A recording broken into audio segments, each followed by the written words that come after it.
This crowd rises to its feet. Okoro slammed it home. Garland left wing, free ball. Perfect! Garland went to the lane, lobbed to Mobley. Pow! And Allen blocked the shot at the rim. Pow! With the left hand and a foul. The Chase Down podcast is brought to you by Fubo TV.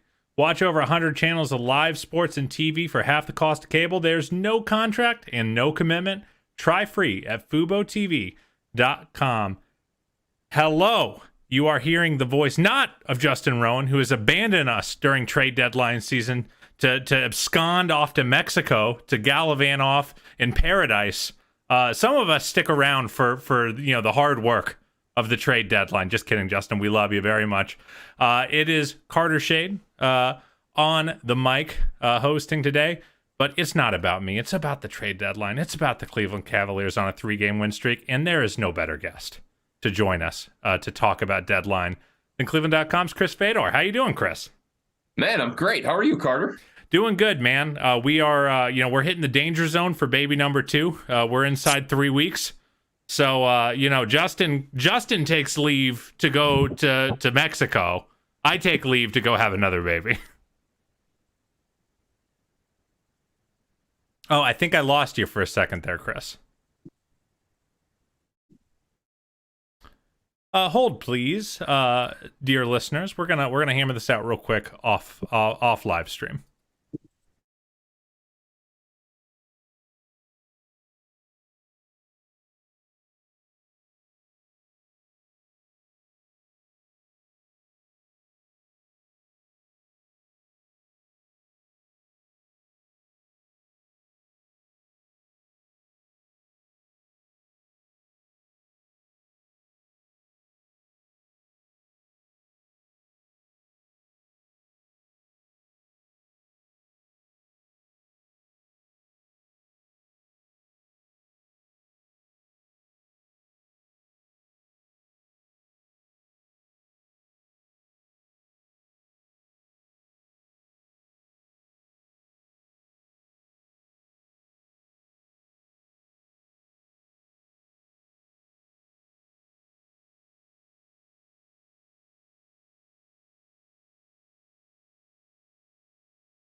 All right, technical difficulties have been resolved, so I think.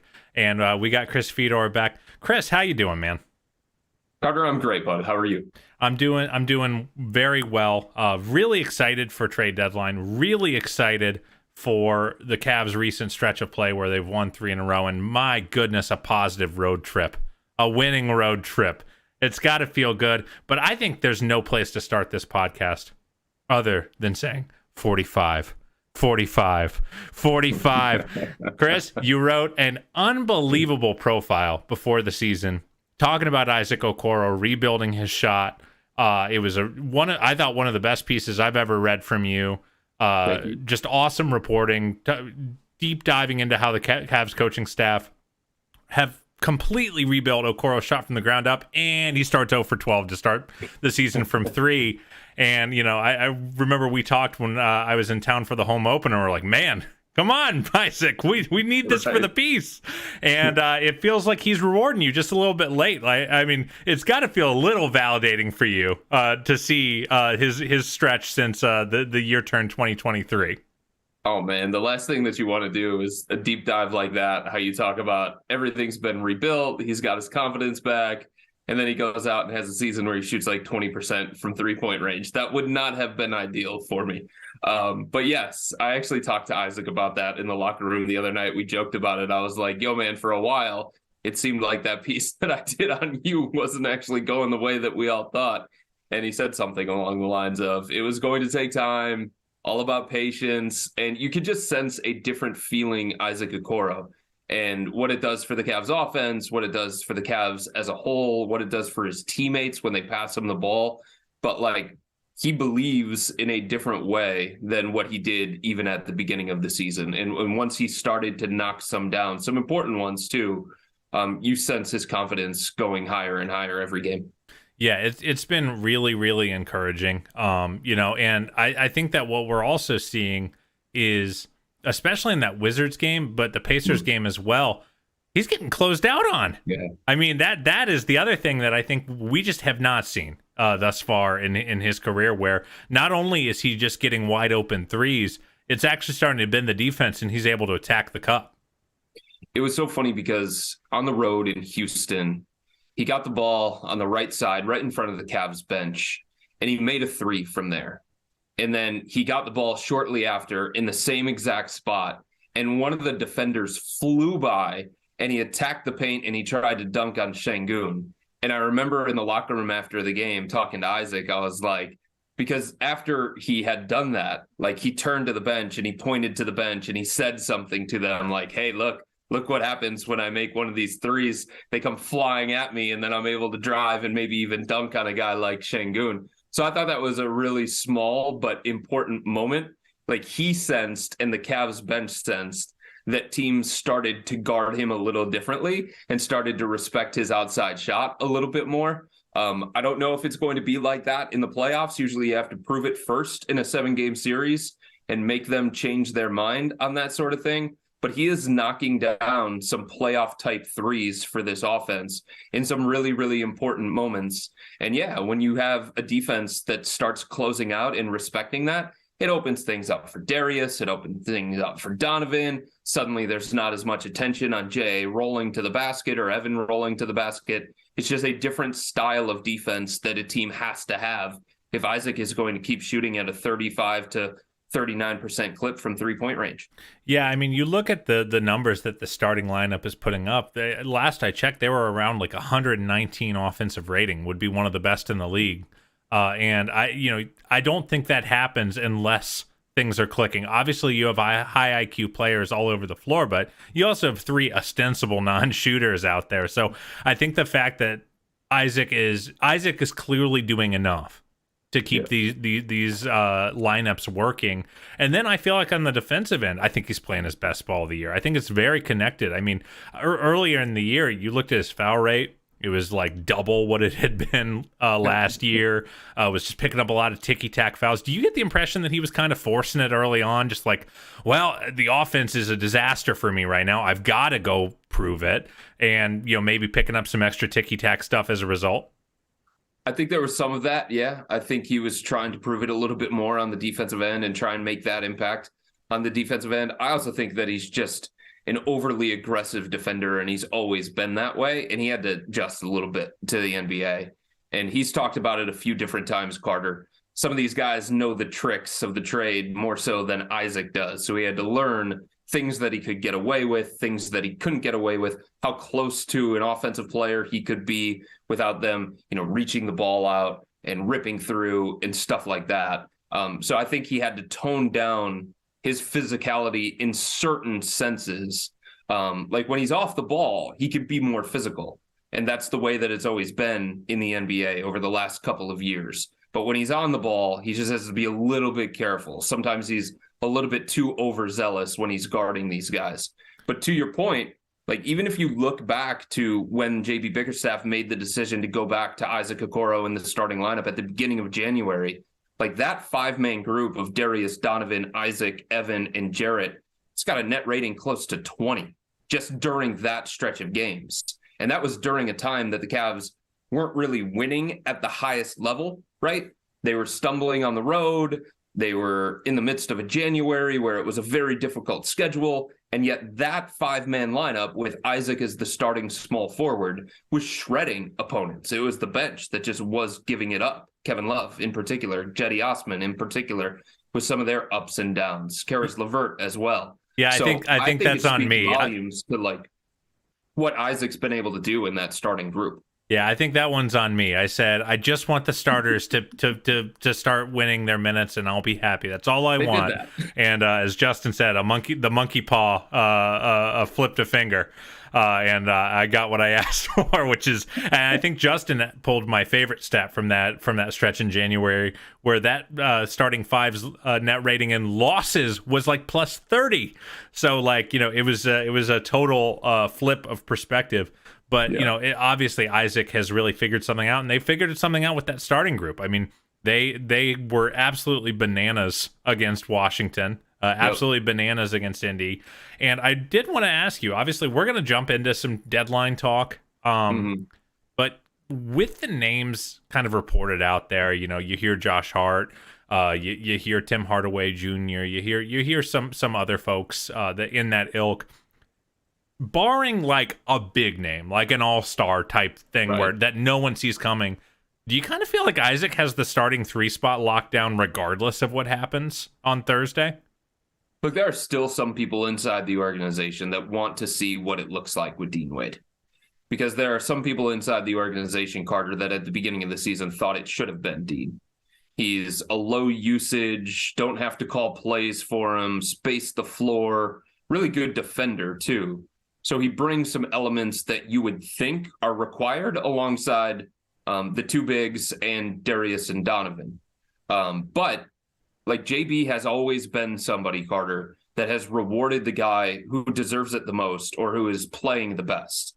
Like at the time that they took Karis LeVert out of the starting lineup, it's because it wasn't working. It wasn't working for Karis. It wasn't working for that 5-man lineup. And they thought they needed some accountability. They thought they needed toughness. They thought they needed some vocal leadership, and they needed some defense. So they went with Lamar Stevens. But that wasn't going to work the whole way, right?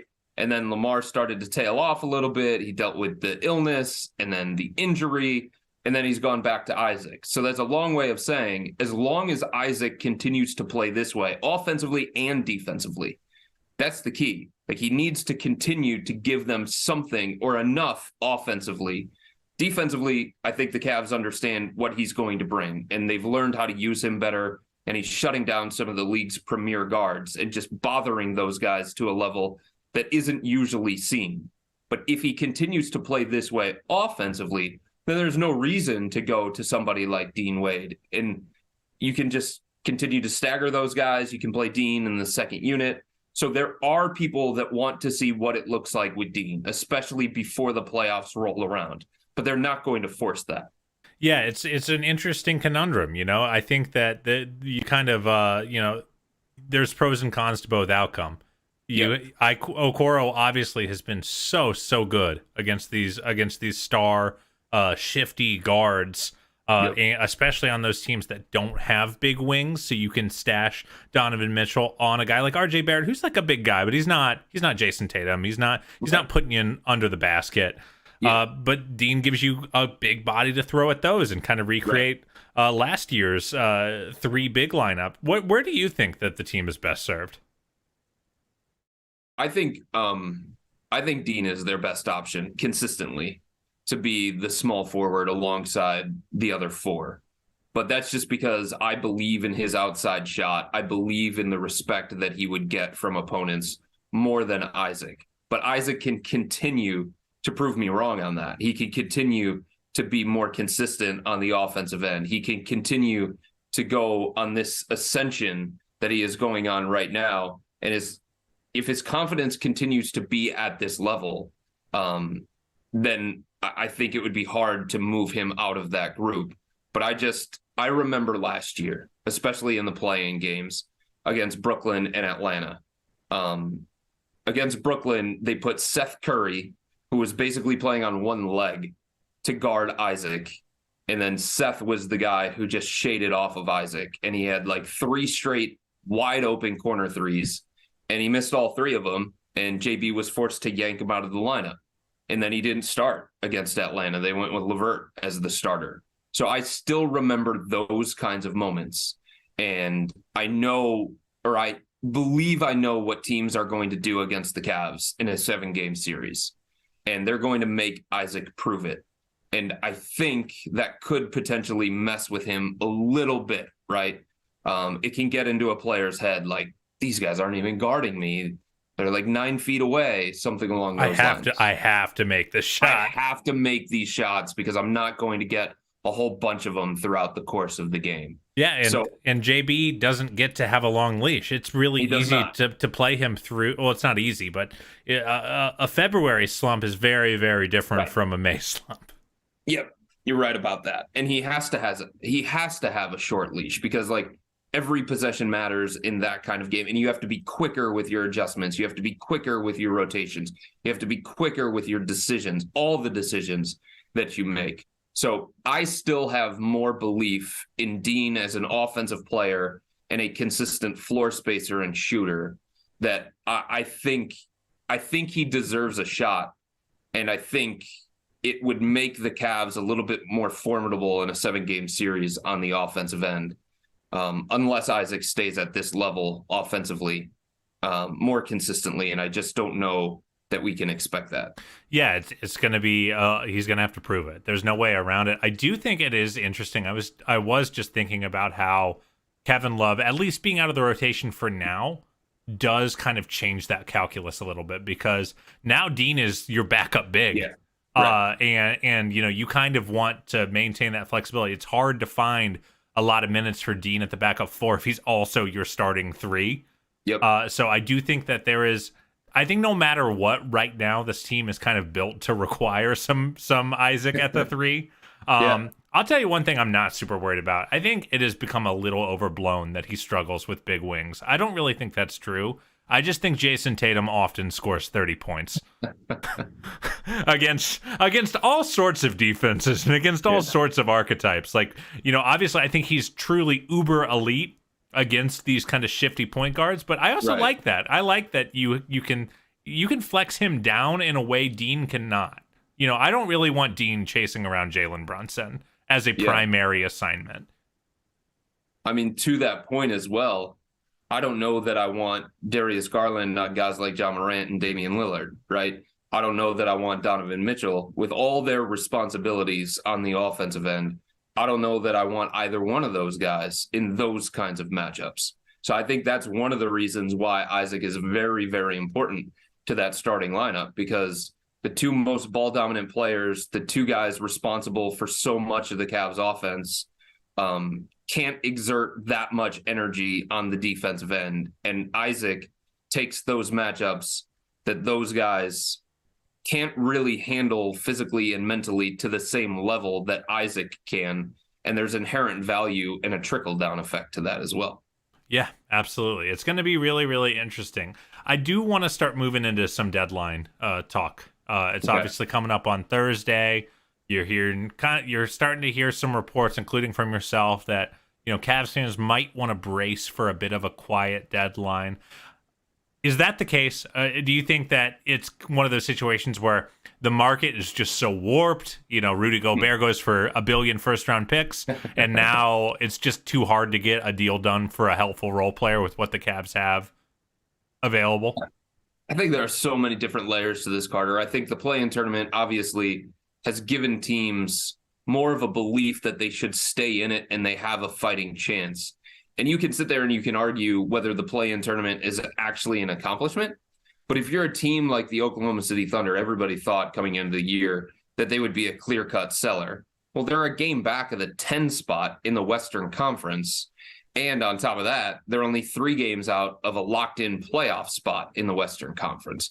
So the West being very, very jumbled, and I think the East to some degree beyond the top tier being so jumbled, has just brought more teams into it that they're indecisive about which direction that they want to take at the trade deadline, because one long winning streak and suddenly they're right back in the mix.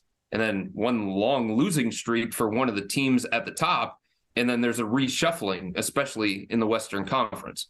So I think that's part of it. I also think that teams have crazy demands right now. You usually have that up until deadline day, right? All of a sudden they start to get a little bit more serious about their asking price once there's an actual ticking clock that's getting close to expiring.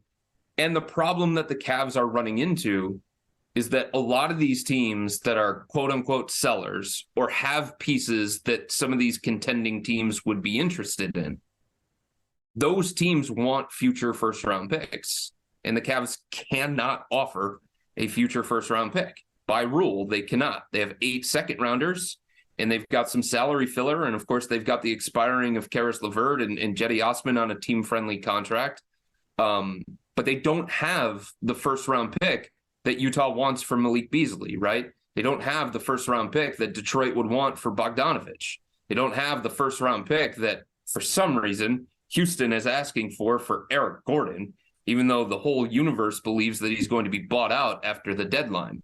So they're just limited in the things that they can offer. And I think the way that I put it the other night is they don't have the assets required to get the market's most appealing players like OG, Jeremy Grant, Bogdanovich, Sadiq Bey, Grant Williams, some of those other guys. And the ones that are actually in their price range and are realistic for them based on what they can actually give up are mostly flawed. Many of them are one-way players as opposed to two-way players. They wouldn't be guaranteed to be better than Isaac Okoro in the starting lineup. And because JB only plays 8 and 9 guys, they aren't locks to be part of the nightly rotation off the bench either. So it's like, do we want to give up something for the 10th, 11th, or 12th guy in our rotation? Yeah, it's certainly a challenging spot to be in, and it is probably the biggest sellers market I've ever seen. I feel like there are so many teams that are trying to compete right now. I think we see a Western Conference that, frankly, kind of stinks compared to what we're used to, where there are 6-7 teams that are like, yeah, if we get one more good player, we're a finals contender. Exactly right. And so, like, I do think that this is not exactly the market that the Cavs would want to be in, but they do have some interesting decisions to make. You wrote a really great piece about Caris LeVert and kind of how he's feeling having his name tossed around in rumors, and it all makes sense, but they do kind of have a decision to make, because if they decide to hold on to Caris LeVert, the pressure then eventually or almost immediately goes to, well, how are we going to retain him? Because they're basically going to operate like an over-the-cap team. Is that fair to say? That's exactly right. So even if they renounce the rights of Kevin Love, if they cut Cedi Osman, and if they renounce the rights of Caris LeVert in the offseason, that only gets them about like $13 million below the cap. And that's about what the mid-level exception is. So there's not like a huge benefit to them doing that. So barring a significant roster shakeup, which nobody expects following this season, they're going to be an over-the-cap team. And that's one of the layers that complicates the whole Caris thing. Like, on one hand, they can sit there and they can say, well, nobody that we could get is going to be better for us than Karras. We believe in Karras more than any of these other guys. We gave up a first-round pick for him for a reason. And he's more of a known commodity to us because we know how to best use him. We've learned a lot of things about him behind the scenes. We know he fits with our guys. Seems very well liked. He is very well liked. His teammates love him. And he's a great guy. And the Cavs know all those things about him. They have that information on him. And that's not the same information that they would have on anybody else that would come here. So because of the knowns attached to Karras, they can make an argument that keeping him and playing him as many minutes or close to as many minutes as what he has gotten is the way to go now that it seems like he's settled into this sixth man role. At the same time, if they do that, like you said, Carter, they essentially box themselves in to an extension because they just aren't in position to let a $19 million asset walk out the door in free agency because they do not have the room to go out and bring back a $19 million player. Yeah, we had to do this education around 40 trillion times with the Tristan Thompson contract. I remember just getting into so many arguments with, like, not just people on Twitter, but like people just in my life that were like, they paid him how much? I'm like, right, guys, it was him or a minimum contract. Those were the choices. So if you let these guys hit free agency, you kind of gotta you really have to make a hard choice on, you know, how far past your comfort level you're willing to go in negotiations, because those salary slots are important. They're important for trade matching. They're important for just, I mean, frankly, like, they're not finding a minimum player as good as Caris LeVert. They're just not, unless they get unbelievably lucky. Right. He's relative, especially at his age. Like, you might be able to find a distressed asset. Like, you know, you might get lucky with like a TJ Warren or something like the Nets did this summer, where they took a guy who hadn't played in 2 years and just hoped he could still play. But like, Karras does provide a certain level of a quality bar that you're probably not going to find for the minimum, and you probably don't want to use. Would you rather have Karras at a number that maybe is a little higher and the mid-level, or just the mid-level? I think exactly right. I think that's the decision Kobe Altman needs to make. I do want to ask, do you think that, like, they put 5-6 good games in a row together? Obviously, they didn't win all 5 or 6 of those in a row. They lost a hard one to Miami. How much do you think that, like, a very, very good vibes week is affecting the front office's strategy, if at all? Honestly, I don't think that much, Carter. I think it has more to do with the fact that they don't like this trade market. They don't like the players available to them on this market. They're not excited about the idea of Doug McDermott, right? They're not excited about the idea of Cam Reddish. They're not excited about the idea of Malik Beasley at what it would probably cost in order to get competitive in that realm. They're not excited about the prospect of taking on 2 more years and $34 million of Tim Hardaway Jr., even though you could probably argue that he's a better fitting player next to Darius and Donovan than Caris LeVert is at this point in time.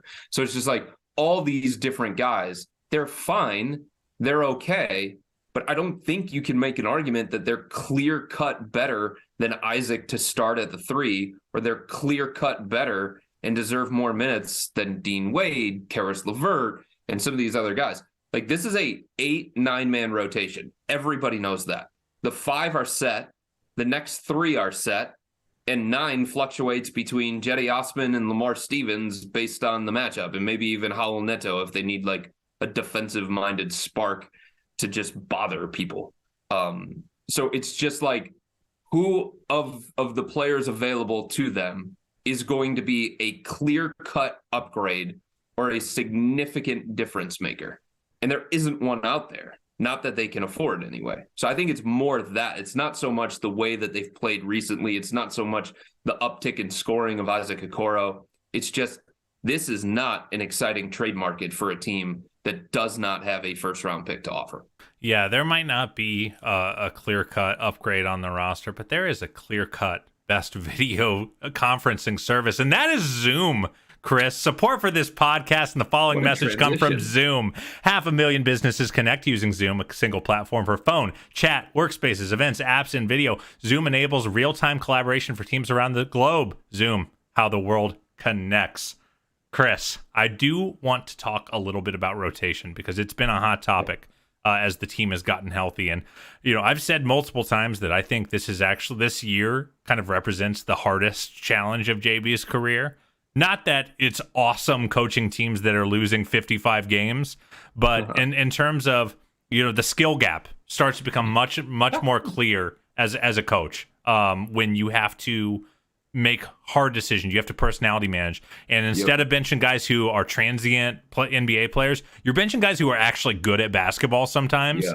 How have you felt about the way JB's managed his rotations? How have you felt about who's getting the minutes, who needs more, and just how he's managed that? Because it's been a very public display of watching him work through it.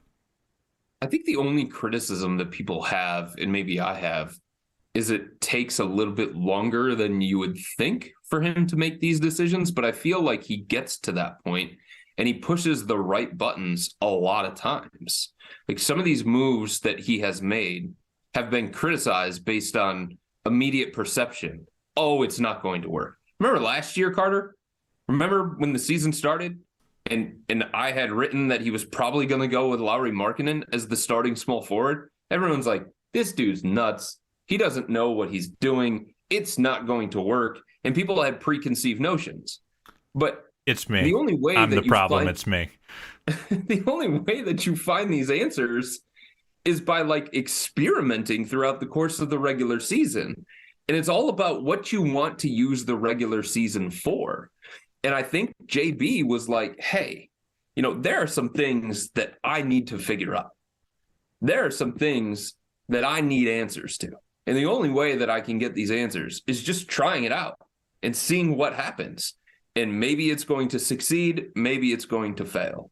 But I feel like, Carter, he has made the difficult decisions and his communication with these guys and the level of trust that they've put in him has allowed him to make some of these decisions. Do you think it was easy for him to take Karis LeVert out of the starting lineup 14 games into the season after he had won the job decisively coming out of training camp? And the team was doing pretty well. And the team was playing well. Yeah, that's the other thing. Do you think it's easy for him to completely take Kevin Love, a future Hall of Famer, somebody who has meant so much, somebody who was great for them last year in a 6-man role, completely take him out of the rotation? No, it's not easy. But I feel like JB has done the things necessary for him to get the answers that he needs and eventually put this team in the best position possible heading into the playoffs, which is what the ultimate goal is for them. It wasn't to be at their best and have every answer in October, November, and December, right? It's to have those answers and be at their best in March, April, and May. Yeah, I think people often forget how much time some of this takes too. Even if we're pretty sure something isn't going to work, right. He kind of has to owe some of these experiments a little time to ferment. He doesn't just get to say, "Oh, that was 3 bad minutes, Lamar, you're out of here." So I do very much sympathize, and it's also just so hard from a personality management perspective. If I'm playing 2K, it's very easy to say, "Kevin, you're shooting 20% from 3. You got to sit down." It's way harder when it's a future Hall of Famer. I do want to ask about Kevin because it's a hot topic among our listener base. Where we see the guy, he's not playing garbage time, which I think I definitely agree with. He is fully out of the rotation. He started the season quite well, and then hurt his thumb and jumper went awry, and now he's out of the rotation. Do you get the impression that for the foreseeable future, he is out of the rotation, or if this is Kevin, playing hurt with a bad thumb is doing no one any favors, just get right? I don't think it's a get right thing. I think it's a numbers thing, and I think it's a tough situation for Kevin. Yeah. I've talked to him briefly about it, not in detail like I would want to. But I've talked to him briefly about it, and JB has mentioned how difficult it was on him to make the decision, number one, and for Kevin to hear it. But it got to the point, Carter, where he was unplayable. He was targeted on defense repeatedly, oftentimes pulled out to the perimeter and then blown by. And then he wasn't hitting shots on the offensive end, and he wasn't comfortable on the offensive end. And their numbers were plummeting with him on the court. So as long as this team stays relatively healthy in the state that it's in right now, I don't know how you can find a way to put him in the lineup. Like, I think everybody, based on what the two players have shown this year specifically, I don't know how anybody could argue that Kevin Love is a better option than Dean Wade at this point. So if Dean Wade can give you a lot of the things that you liked about Kevin, then how do you, based on what Kevin showed, and he was having the worst season of his entire career, how do you go back to him? It would take a couple of injuries, I think, for the Cavs to go back to Kevin consistently and make him a fixture of the rotation once again. It's a numbers game. It's a production thing. It's all about what's best for the team. And what's best for the team right now is Dean Wade getting the minutes that Kevin Love was getting. Yeah, this is a very kind of reductionist take, and I don't want anyone to take it too literally, but something that I've kind of been thinking about with Karas's fit and then thinking about Kevin, the thing that I've kind of noticed is sometimes I think the fit is really challenging with both those guys. Obviously Kevin, some of it is just straight up performance, he's not hitting shots, right. But I do think the thing that I kind of dawned on me recently is stylistically Karas kind of takes the Cavs out of what they do on occasion on offense, and then Kevin kind of takes them out of what they do on defense. Yeah, they have to kind of have to mess with their scheme a little bit to accommodate each player in each direction. Obviously, Karas is having a much better season than Kevin. That's why I don't want people to equivocate too much here. But I do think it's interesting, and you've seen in these games as of late with Kevin out of the rotation, they kind of just get to play Cavs defense all 48 minutes, and that's stylistically. I mean, do you agree with that? I do, and I think it's very interesting when you listen to JB Bickerstaff talk about Dean Wade, and one of the things that he repeatedly points out is an ability to switch 3 through 5. And it's something that the Cavs liked about their defensive setup last year with Markkanen, Allen, Mobley being interchangeable. And it's something that he likes with Dean Wade at the 3 as well. And sometimes Isaac, probably not on 5s, but he can switch and hold his own because he's strong and sturdy. Like when Kevin is out there, if he gets switched onto a guard, if he gets switched into a matchup that's unfavorable, you've seen what happens. Like Jalen Brunson was targeting him basically with a bib on because he was drooling so much at every time he had Kevin on an island. And I just think you're right. They function in a different kind of way defensively. And this is something that everybody has known about Kevin for years. But the Cavs are defense first, and they can function at a higher level and in a different way when Dean Wade is getting those minutes instead of Kevin. Yeah, I'm sorry, go ahead. It's just the reality of the situation, as hard as it is for some people to accept. Yeah, the other thing that I was thinking about with regards to Kevin's spot in the rotation is that when they were in the dog days of the franchise, even when Kevin was having some attitude problems, I was always a major proponent of no, do not salary dump this guy. Do not, certainly do not attach picks to dump this guy, right? Because when he's on the floor, the team gets smarter. It's a team full of kids who don't know what they're doing, and then all of a sudden this functional adult comes on the floor with high offensive IQ, and they start making connective passes, and but they don't really have that deficiency anymore. They're stocked with super smart players. So some of that value that he brought is also mitigated just by how good of a high IQ roster that Kobe's put together. So it's unfortunate for Kevin. I kind of hope to see him get another shot in the rotation. The way that the season goes, oh sure, everyone gets a shot eventually. Yeah. Because I do think when he's at his best, he still adds a lot of value for this team. This team still hurts for volume 3-point shooting, right, outside of their 2 lead ball handlers. So hope we get to see him get another shot. I do want to move to another bench player, Cedi Osman. Our boy has been on a little bit of a tear. And we know that this is the story of Cedi. He goes through huge stretches of awesome play. Then he goes through 2-3 bad games where he can't hit a shot, makes a few mistakes, and gets in the doghouse. At what point do you think that the Cavs are kind of getting to the point now where he's just going to be assured a spot in the rotation, or do you think the leash is going to remain relatively short?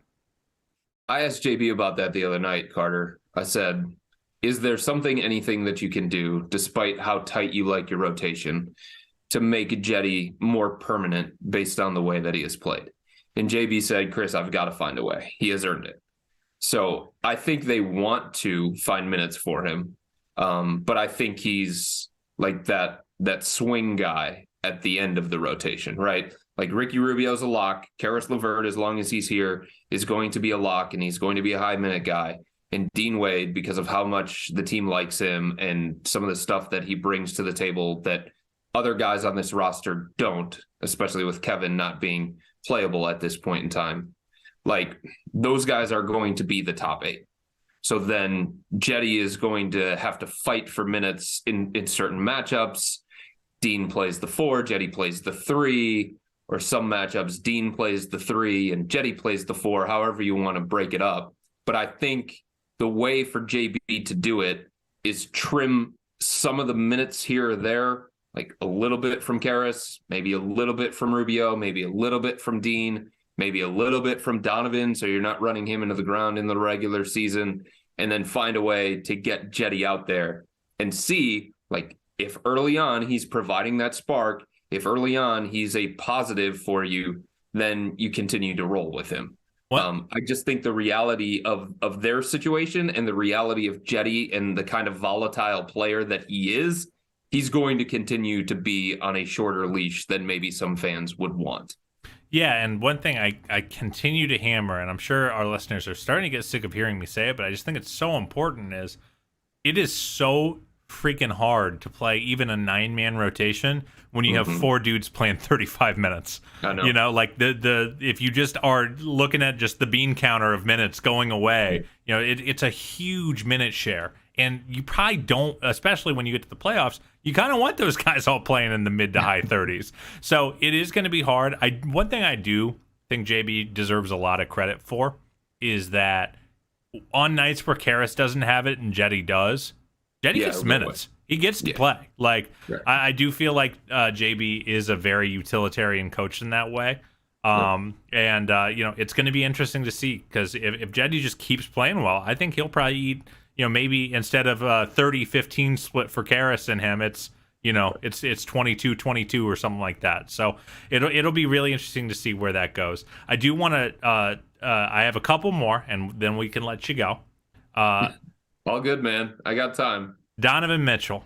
He scores 71, tweaks his groin, some up and down shooting performances. How concerned are you? I'm not concerned because I feel like it's a temporary thing, and I do feel like he's less than 100%. I also think there's some element to, okay, defenses saw like what the Cavs were doing in the first half of the season, and they were naturally going to make adjustments, right? They're going to be more physical with Donovan. They're going to send more bodies at him. They're going to face guard him when he's off the ball. And like there were going to be built-in adjustments that defenses and opponents were going to make that were going to cause him to take a little step back, and then it was going to be on him and this coaching staff to adjust to that. But it's pretty obvious that Donovan is less than 100% right now, and he's still fighting through the groin issue. His shot attempts are like further and further away from the rim. He doesn't have the same explosiveness. He doesn't have that same burst. And if you just think about stylistically, the kind of pressure that he puts on his groin, his hamstring, his stops on the dime, his hesitations, his spin moves into the lane, his step back threes, all of that stuff. He's going to feel those maneuvers, especially when his groin is less than 100%. So I think the evidence is in his shot chart. And when he's taking all these jumpers, mid-range pull-ups, three-pointers, and he's just not attacking the rim with the same ferocity that he did at the beginning of the season, it leads me to believe that it's a temporary thing where he just needs his groin to get right, and he needs to trust it, and he needs to believe that some of the maneuvers that he made at the beginning of the year he can make despite the groin issue that happened twice in the span of like a week and a half. Yeah, you kind of just I feel like I'm just counting down the days till All-Star break. Obviously, he's playing in the game, but you do think that, around that he's going to just get to rest a little bit. And, I feel like some of those soft tissue things, they just need you to take a week off and just completely, stop your body down a little bit. So we'll see. And everything that I'm told, Carter, is that he doesn't want to sit. Like, there have been conversations. Yeah, there have been conversations between him and the training staff, him and the coaching staff, and Donovan wants to play, especially because the Cavs were like not in a bad place, but they weren't at the same level in terms of consistency and winning basketball in January that they were at the beginning of the year. And I think he wanted to help them get out of that. I asked Donovan the other night, following the game against Indiana, I said, how are you physically right now at this point? And he said, great. But then when the cameras turned off, he winked at me and he slapped me on the butt. So I can understand like what he meant by that. He didn't want to come out and say, hey, I'm not 100%. I'm feeling it in my groin. But everything that he did once the cameras went off lead me to believe that he's still feeling it. My goodness, that's the kind of reporting we like to hear. Some butt smacking reporting. Butt smacking and winking. Yep. Last question I want to ask you about the way the team is playing currently right now. I gotta ask you about Mobley as of late. Last 7-10 games, he's 27 shot attempts, 11, 16, 18, 9, 15, 17, 12, 13. This guy is getting shots up and being really aggressive in a way that I don't think we've seen at any other point in his career. Now, sometimes it's awesome. But even on the nights where he's like 7 of 17, he's still getting his numbers. He's still affecting the offense. Are we seeing a little baby leap from our sterling young man Evan Mobley? Yeah, I think so. I think he had made a leap, Carter, from the beginning of the season.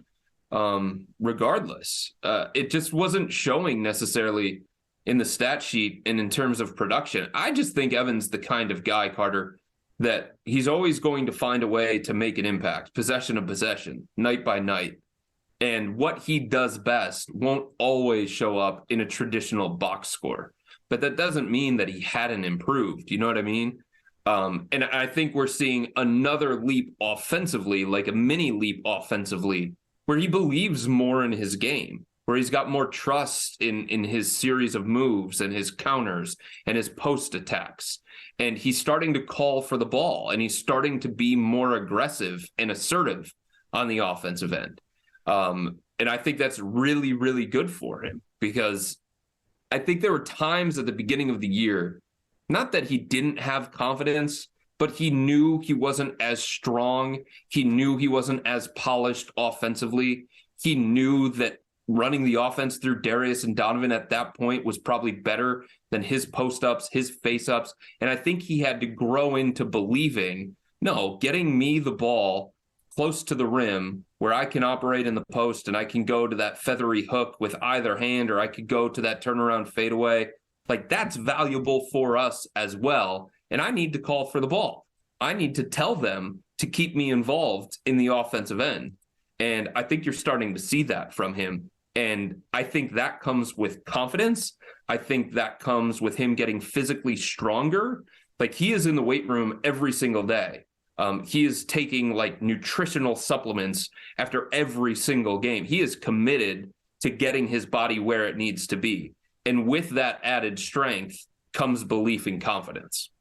Yeah, it's very clear. I was talking to a Heat Twitter buddy about that game, which I thought was just a total slugfest and a really, really fun game, even though the Cavs didn't come out on top. And I said, I really liked that he was going at Bam in the fourth quarter. Right. You know, that's I mean, perhaps the best defensive player in the league that he's attacking in the post to mixed results. Sometimes Bam got him, sometimes he got Bam.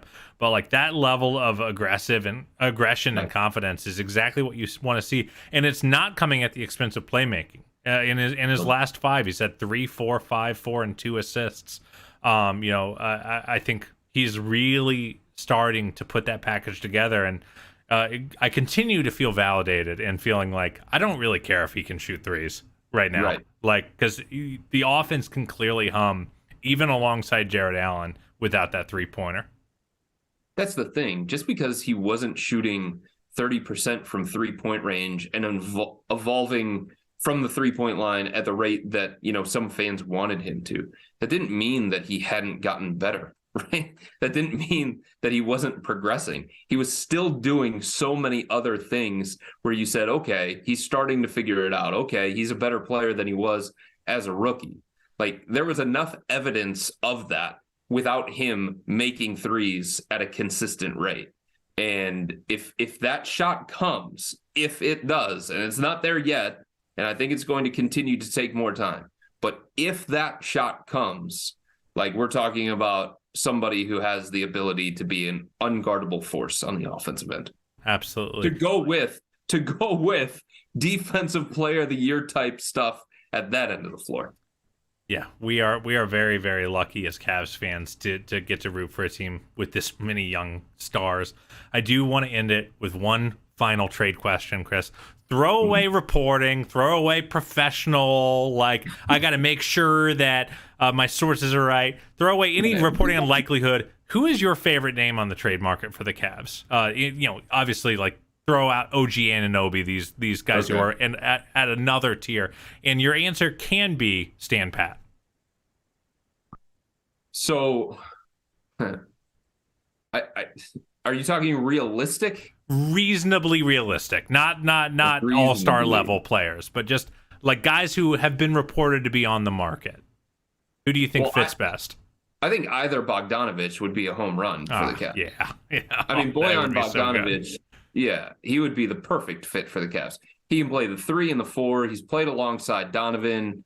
He can score an effective game even if he doesn't get 14 to 20 shots, right?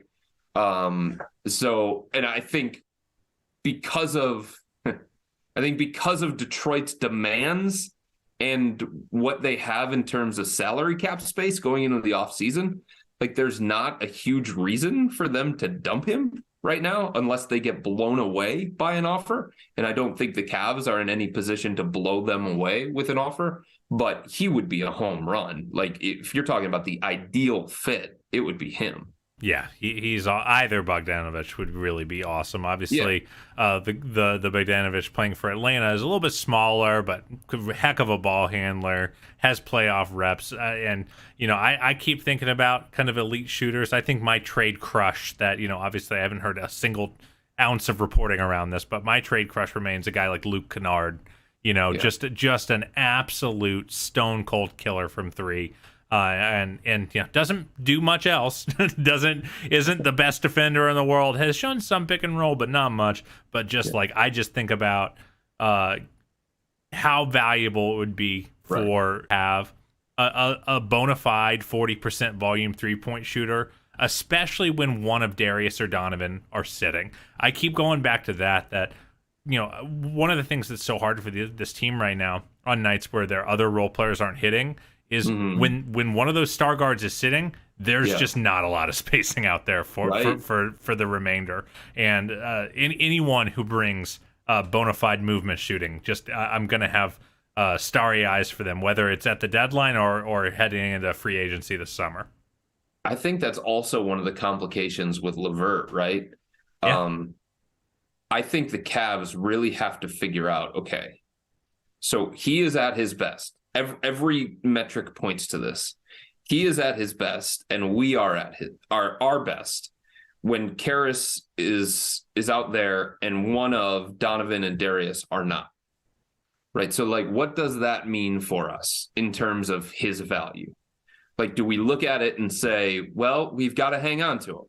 Because if Donovan go down, like, we need that shot creation. We need that scoring. We need that playmaking. And numbers point to him being very good in that kind of role. And the numbers point to us being very good when he's in that kind of role. Or do they sit there and say, well, in a perfect world, we have Darius and Donovan, especially in the 7-game series that we want to get to in the playoffs. So, like, can we find somebody that would play better alongside our 2 most important and our 2 best players than Karras? And I don't know how they're going to answer that question. And honestly, Carter, I don't know how I would answer that question. It's super hard. I do tend to lead towards, the old proverb, we don't practice bleeped. And if either of those guys are down, I think the Cavs' chances at a title right now or at winning a playoff series kind of go down. Yeah.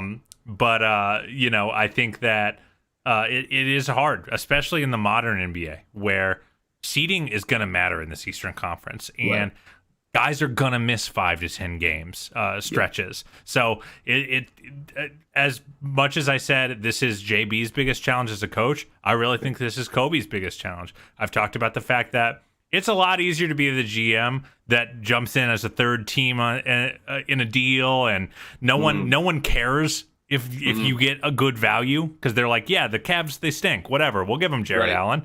Now teams are like, we got to be pretty careful about helping the Cavs get better. And that's going to be challenging for Kobe. And he has to also balance the culture. He has to balance. Yes. There's so much more to balance than there was 2 years ago. That's the thing, too, right? Like a couple of years ago, it was pure talent grab. Forget about fit. Let's just try and acquire as much talent as possible. We've got these picks. Let's try and use them. Let's see. Right now, he has to consider fit. He has to consider groupings of lineups. He has to consider how this guy is going to fit behind the scenes in the locker room. It's a very, very delicate situation. Like even their offseason trade for Donovan Mitchell, like one, they weren't going to trade Lauri Markkanen just for anybody. There were people in the organization that started to look at him as the fourth member of the core. But when you have an opportunity to get somebody like Donovan, you start changing your opinion on that. And on top of that, they believed Donovan, the person, was going to be a great fit alongside this group that they had. And, of course, his contract situation helped as well. And that's something that they have to be really, really cognizant of. They are playing, like, there are opportunities here to trade for, like, a specific skill set, but you're trading for people. And these people have to fit with what you're doing, and they have to believe in what you're doing, and they have to be okay at times, Carter, playing 30 minutes one night and then maybe being out of the rotation, right? Like all those things you have to weigh at the trade deadline. And it's something that the Cavs didn't have to consider as much, like you said, a couple of years ago, because they were in a different kind of situation. Like a bad move could really, really hamper this team, not just for the final couple months of this season, but, beyond in terms of their future flexibility. And I think if you had an honest moment with people inside the organization, like they're looking more towards 23, 24, 24, 25 as like really, really going and maybe possibly being on the level of like Milwaukee, Boston, Philly, those kinds of teams. Not this year, though. Yeah, it is going to be an interesting challenge for this front office, for this coaching staff, but I sure think they're up to it. Chris, anything you want to plug? Thank you so much for coming on. Want to hear if you have anything coming up, anything in the works that you might want to plug? No, I don't think so. I mean, they can check out everything on cleveland.com. And you better. Cavs. I mean, I do have stuff that I have coming up. I've got a big feature on the 2-year retrospective of the Jared Allen trade and how, before there was Evan Mobley, before Darius Garland became a star, before there was Donovan Mitchell, there was this other trade for Jared Allen that the Cavs still can't believe that they were able to get done. And that was the one that people inside the organization feel like turned things for them. So I've got that coming up. I've got a big feature on Dean Wade and the little town that he came from and how he went from that to being like a key piece of a rotation for a team that has playoff aspirations. Then a bunch of other little stuff as well. But those are the two main pieces that I'm working on that I think will be really, really cool and hopefully well received. Awesome. Well, I cannot wait to read them. Your work has been awesome. I feel like you've really jumped up a notch this year with your reporting. So it's been a real honor to have you on, sir. Thanks, man. Always appreciate the invite. Always appreciate the conversation. Absolutely. Well, thank you so much to Chris. Thank you so much to our listeners. If you would like to support the Chase Down podcast, please, if you're watching on YouTube, subscribe to the Cavs YouTube channel. Go ahead and hit that upvote too. Come on, guys. If you're listening on audio, please subscribe, unsubscribe, resubscribe. Help cook those books. and help exploit that faulty Apple algorithm and get us up those charts. Thank you so much for listening, everyone. And as always, go Cavs.